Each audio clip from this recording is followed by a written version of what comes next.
Chair table, পাখা দিয়ে গেছে। আজকে সোনায়ে বড় বাবার কাজ না, তোকে দেখাবো না, তুই খালি গায়ে আছিস। ওটা তোমার কাকু, আমাদের কাকু হয়, তোমার দাদু হয় বাবা।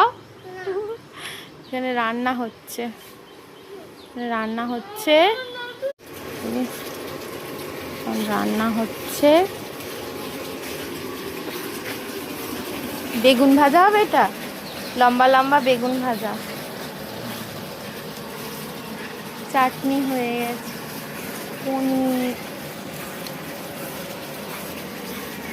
কি এখানে গরম,